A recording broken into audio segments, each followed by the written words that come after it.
الحمد لله وكفى وسلام على عباده الذين اصطفى أما بعد فأعوذ بالله من الشيطان الرجيم بسم الله الرحمن الرحيم وتلك حدود الله ومن يتعد حدود الله فقد ظلم نفسه صدق الله العظيم۔ محترم معزز ناظرین، آج ہر انسان کی یہ خواہش ہے کہ وہ ایک خوشحال زندگی گزارے۔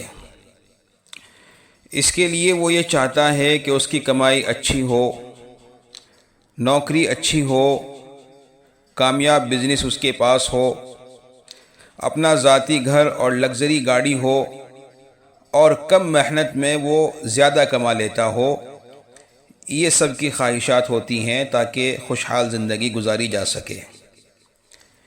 انہی خواہشات کو پورا ہونے کا خواب دکھا کر آج کل بہت سی ایسی کمپنیاں ہیں جو لوگوں کو اپنے جال میں پھنسا رہی ہے، کیونکہ وہ یہ دعویٰ کرتی ہیں کہ آپ ان سے جڑ کر چند دنوں یا مہینوں میں ہزاروں سے لاکھوں کمانے لگ جاؤ گے، اور ایک وقت ایسا آئے گا کہ بغیر کچھ کیے ہی لاکھوں روپیہ آپ کے اکاؤنٹ میں آتے رہیں گے۔ اچھا، ہم اس بات کو بھی جانتے ہیں کہ اس طرح کے بزنس سے جڑ کر کتنے لوگوں کا خواب پورا ہوتا ہے۔ ان کا پرسنٹیج بھی ہمیں اچھی طرح معلوم ہے کہ 2-4% سے زیادہ نہیں ہوتا ہے۔ اکثر لوگ وہ ہوتے ہیں کہ اپنی خواہشات اور خواب کو پورا کرنے کے لالچ میں وہ ان کھوکھلے دعووں کے جھانسے میں آ جاتے ہیں اور ان کی زندگی کا اچھا خاصا وقت برباد ہو جاتا ہے۔ مایوسی کے علاوہ ان کو ملتا بھی کچھ نہیں ہے۔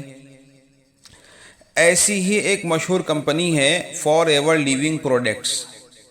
یہ ایک پرانی ملٹی نیشنل کمپنی ہے۔ بظاہر تو یہ ایلو ویرا اور ہنی کے پروڈکٹس بیچنے کا کام کرتی ہے، لیکن اصل میں یہ بھی نیٹ ورک مارکیٹنگ سسٹم پر ہی کام کرتی ہے۔ دیکھو، دنیاوی اعتبار سے کیا نفع ہوتا ہے، کیا نقصان ہوتا ہے، یہ ہمارا ٹاپک نہیں ہے، بلکہ ہمارا اصل ٹاپک یہ ہے کہ اس کمپنی یا اس طرح کے بزنس کے ساتھ جڑ کر کام کرنا شرعی اعتبار سے کیسا ہے، شریعت اس کی اجازت دیتی ہے یا نہیں دیتی ہے، یہ ہمارا اصل موضوع ہے۔ سب سے پہلے اس بات کا سمجھنا اور جاننا ضروری ہے کہ کمپنی کا ممبر کیسے بنا جاتا ہے اور کیسے اس کے بزنس کو جوائن کیا جا سکتا ہے۔ تو اس کے لیے پہلے آن لائن کلاسیں لینی پڑتی ہیں۔ ان میں کمپنی کے کام کرنے کا طریقہ اور ترتیب یہ سمجھائی جاتی ہے، جس کی وہ فیس بھی لیتے ہیں۔ کلاسیں لینے کے بعد، کام کو سمجھنے کے بعد، پھر ایک بڑی رقم دے کر کمپنی کے سامان اور پروڈکٹس کو خریدنا پڑتا ہے۔ جب آپ سامان خرید لیتے ہیں تو آپ کمپنی کے ممبر بن جاتے ہیں، اور ایک درجہ یعنی عہدہ آپ کو ملتا ہے جس کو اسسٹنٹ سپروائزر کہتے ہیں، اور کمپنی میں آپ کا اکاؤنٹ اوپن کر دیا جاتا ہے۔ آپ نے کمپنی کے پروڈکٹس خریدے، سامان خریدا، اس پر آپ کو کچھ پوائنٹس ملتے ہیں جو آپ کے اکاؤنٹ میں جڑتے ہیں، اور ان پوائنٹس کو سی سی یعنی کامن کرنسی یا کیش کریڈٹ کہا جاتا ہے۔ آپ کمپنی کے ممبر بن گئے۔ ممبر بننے کے بعد اب کمپنی سے کمائی کرنے اور فائدہ حاصل کرنے کے 2 راستے ہوتے ہیں۔ پہلا راستہ تو یہ ہے کہ آپ کمپنی کے پروڈکٹ بیچیں، اس کا سامان بیچیں، یعنی آپ دوسروں کو کمپنی کے سامان کے فوائد بتا کر اور ان کا ذہن بنا کر کمپنی کا سامان ان کو بیچیں۔ اگر کوئی خرید لے تو کمپنی آپ کو ان کی خریداری پر ریٹیل پروفٹ دے گی۔ یہ ایسا لگتا ہے کہ جائز ہونا چاہیے۔ ریٹیل پروفٹ والا طریقہ یہ جائز ہونا چاہیے، کیونکہ ہم نے محنت کی اور ہمیں جو نفع مل رہا ہے یہ ہماری محنت کے بدلے ہے۔ پہلا جو طریقہ ہے کہ سامان بیچ کر دوسروں کو سامان خریدوا کر نفع حاصل کرنا، ریٹیل پروفٹ والا طریقہ، یہ ہماری محنت کے بدلے میں نفع ملنے والی شکل ہے، اس لیے اس کو جائز ہونا چاہیے۔ لیکن اس میں ایک شرط ہے۔ وہ شرط کیا ہے کہ جب تک آپ خود کمپنی کا سامان نہیں خرید لیتے تب تک آپ دوسروں کو بیچ بھی نہیں سکتے اور نفع بھی نہیں کما سکتے۔ بیچنے کے لیے اور نفع کمانے کے لیے پہلے آپ کو سامان خرید کر خود ممبر بننا پڑے گا۔ یہ شرط کمائی کے اس پہلے طریقے یعنی ریٹیل پروفٹ کو ناجائز بنا دیتی ہے۔ دوسرا راستہ کمپنی سے کمائی کرنے کا اور فائدہ حاصل کرنے کا نیٹ ورک بنانا۔ اس دوسرے راستے کے دو لیول ہیں۔ نیٹ ورک بنانے کا جو دوسرا راستہ ہے اس کے دو لیول ہیں۔ نمبر 1، ممبر بننے کے بعد آپ بلا واسطہ یعنی ڈائریکٹ خود محنت کر کے کسی اور کو اپنے نیچے کمپنی سے جوڑیں۔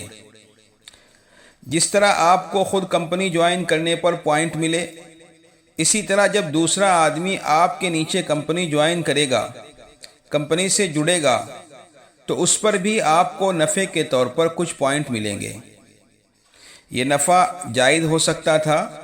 دوسرے آدمی کو جوڑنے پر جو آپ کو پوائنٹس کی شکل میں کمپنی سے نفع ملے گا، یہ نفع جائز ہو سکتا تھا کیونکہ آپ نے محنت کر کے اس کو کمپنی جوائن کروائی ہے، آپ کا وقت لگا ہے، محنت لگی ہے۔ اب یہ جو نفع آپ کو ملے گا یہ آپ کی محنت کے بدلے میں ہوگا۔ جیسا کہ اور دوسرے کاموں میں بروکری اور دلالی کا جو نفع ہے وہ تعامل ناس یعنی لوگوں میں اس کا زیادہ چلن ہونے کی وجہ سے جائز ہے، یہاں بھی یہ ایک طرح کی بروکری اور دلالی ہی ہے۔ آپ محنت کر کے دوسرے لوگوں کا ذہن بنا کر جو کمپنی سے ان کو جوڑ رہے ہیں اور جو نفع آپ کو مل رہا ہے یہ بھی ایک طرح کی دلالی ہی کی شکل ہے۔ اس لیے یہاں یہ نفع جائز ہونا چاہیے تھا۔ لیکن سمجھنے کی بات یہ ہے کہ کمپنی نے یہاں بھی یہ شرط لگائی کہ آپ پہلے خود انویسٹ کریں، آپ خود ممبر بنیں، تب جا کر آپ دوسرے کو ممبر بنا کر نفع حاصل کر سکتے ہیں۔ اگر آپ نے یہ شرط پوری نہیں کی تو آپ کسی کو کمپنی سے جوڑ بھی نہیں سکتے اور نہ اس کے جوڑنے پر نفع حاصل کر سکتے ہیں۔ اس لیے دوسرے طریقے کا یہ پہلا لیول جس میں آپ خود محنت کر کے کمپنی سے دوسرے آدمی کو جوڑتے ہیں یہ بھی ناجائز ہو جاتا ہے۔ دوسرا طریقہ نیٹ ورک بنانا، اس کا دوسرا لیول ہے بالواسطہ یعنی انڈائریکٹلی نیٹ ورک بنانا۔ پہلا تھا بلا واسطہ یعنی ڈائریکٹ نیٹ ورک بنانا، دوسرا لیول ہے بالواسطہ یعنی انڈائریکٹلی نیٹ ورک بنانا۔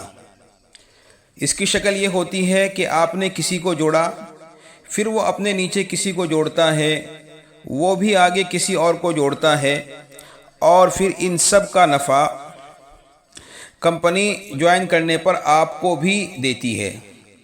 ان سب کے کمپنی جوائن کرنے پر نفع کا کچھ حصہ کمپنی آپ کو بھی دیتی ہے۔ جتنے زیادہ لوگ نیچے جڑ جائیں گے اتنا زیادہ نفع اوپر والوں کو ملے گا۔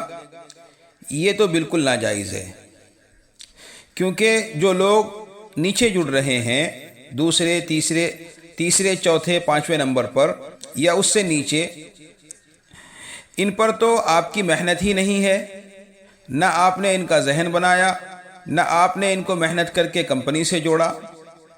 جب کسی کام میں ہماری محنت ہی نہیں لگی تو ہم اس کے نفع کے بھی حقدار نہیں ہوئے۔ بغیر محنت کے نفع ملنا، اس بات کو تو عقل بھی قبول نہیں کرتی۔ پھر شریعت میں کیسے یہ چیز جائز ہو سکتی ہے؟ ہم نے تو ایک آدمی کو محنت کر کے کمپنی سے جوڑا، اب اس آدمی نے جس کو ہم نے جوڑا اس نے محنت کر کے دوسرے آدمی کو جوڑا، پھر اس نے محنت کر کے کسی اور کو جوڑا، ہماری تو محنت نہیں لگی نا۔ تو محنت نہ لگنے کی وجہ سے نفع کا لینا نہ تو عقل کے اعتبار سے درست ہے اور نہ شریعت کے اعتبار سے جائز ہے، اور اسی کا نام نیٹ ورک مارکیٹنگ ہے جس کی شریعت ہمیں اجازت نہیں دیتی ہے۔ اور یہ نیٹ ورک مارکیٹنگ کا طریقہ اس وجہ سے بھی ناجائز ہے دوستو، کیونکہ یہ بات یقینی نہیں ہوتی کہ آپ خود کمپنی سے جڑ کر دوسرے آدمیوں سے بھی جوائن کروا سکتے ہیں۔ آپ خود تو جڑ گئے، لیکن اس بات کو ہم یقینی طور پر نہیں کہہ سکتے کہ ہاں ہم اپنے جڑنے کے بعد دوسرے آدمیوں کو بھی کمپنی کا ممبر بنا لیں گے۔ یہ ہو بھی سکتا ہے اور نہیں بھی ہو سکتا۔ یہ صحیح معنی میں اگر دیکھا جائے تو جوئے کی ایک شکل ہو گئی۔ جیسے جوئے میں یہ ہوتا ہے کہ بھئی آدمی جیت بھی سکتا ہے اور جیت بھی نہیں سکتا، تو جس طرح جوا ناجائز ہے اسی طریقے سے نیٹ ورک مارکیٹنگ کی یہ شکلیں بھی ناجائز ہیں۔ خلاصہ یہ نکلا کہ forever living product company یا اس جیسی دیگر نیٹ ورک مارکیٹنگ کے طور پر کام کرنے والی کمپنیوں کے ساتھ جڑ کر کام کرنا شرعاً درست نہیں ہے۔ اچھا، اس کی بنیادی وجوہات ہیں ناجائز شرطوں کا ہونا، بغیر محنت کے نفع لینا، نفع کا غیر متعین ہونا، اور قمار یعنی جوئے کی مشابہت کا ہونا۔ ان بنیادی وجوہات کی بنا پر اس طرح کی کمپنیوں سے جڑ کر اور نیٹ ورک مارکیٹنگ سسٹم کے ساتھ جڑ کر بزنس کرنا شرعی اعتبار سے ناجائز ہوتا ہے۔ یہ بات آپ اچھی طرح سمجھ لیں کہ چند افراد کے نفع اور نقصان کو دیکھ کر شریعت میں جائز یا ناجائز ہونے کا حکم نہیں لگایا جاتا، بلکہ بہت باریکی کے ساتھ اس بات کو دیکھا اور پرکھا جاتا ہے کہ ہمارے معاملات میں نہ تو ایسی کوئی شرط ہو جس سے کسی ایک کو نفع ہو اور دوسرے کو نقصان ہو سکتا ہو، اور نہ کسی کو ایسا نفع ملے جس کا وہ حقدار نہ ہو۔ ان سب چیزوں کو دیکھنے کے بعد حکم لگایا جاتا ہے کہ یہ چیز جائز ہے یا ناجائز۔ اگر شریعت ہمیں کسی چیز سے روک رہی ہے تو یقیناً شریعت کا یہ فیصلہ لوگوں کو نقصان سے بچانے کے لیے ہے۔ بعض اوقات ہمیں کوئی چیز پسند آتی ہے لیکن اس میں نقصان چھپا ہوا ہوتا ہے، اور کبھی کوئی چیز ناپسند لگتی ہے لیکن اس میں فائدہ اور خیر چھپی ہوئی ہوتی ہے۔ اس لیے ہماری ذمہ داری ہے کہ ہم اپنے تمام کاروبار، نوکریاں اور لین دین شریعت کے دائرے میں رہ کر کے ہی کریں۔